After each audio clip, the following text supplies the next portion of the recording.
À la nouvelle naissance, Dieu nous a marqués de son sceau divin et a scellé notre identité en Christ pour toujours, car elle est indélébile.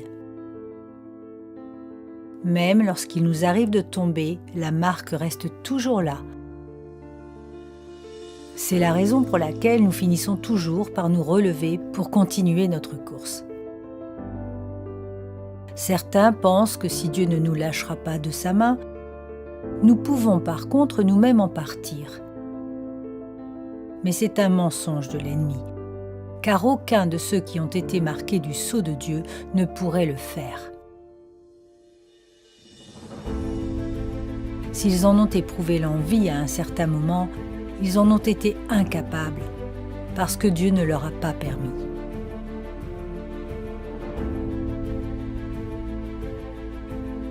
Leur nouvelle identité a été scellée une fois pour toutes dans le livre de vie. Et cela bien avant la fondation du monde.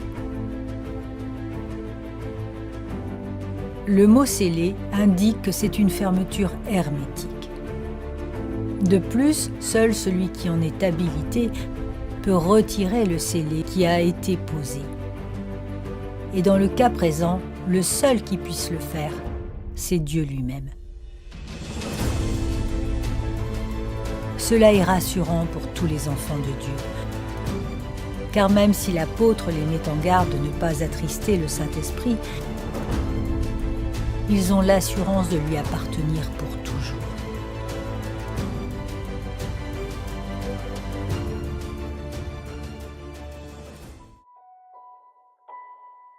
Toutefois, Paul précise que cette promesse n'est pas pour tous, mais uniquement pour ceux qui ont effectivement entendu la bonne nouvelle,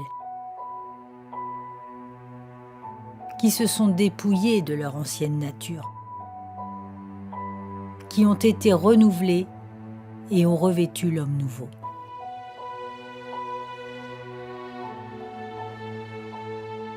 Celui qui est marqué par le sceau de Dieu a été mis à part. Il n'est plus comme avant, il a changé, il vit différemment. C'est là la marque visible de son appartenance à Christ. Il est très facile de dire « j'ai été sauvé ». Mais encore faut-il le vivre. Il faut que cela se voie. Celui qui croit véritablement, ce n'est pas celui qui dit, c'est celui qui fait. Alors aujourd'hui, j'ai une question à te poser.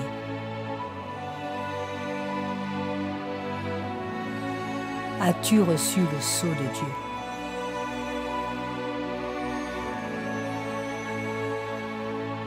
Si tu as des doutes, il n'y a qu'un seul remède, la repentance.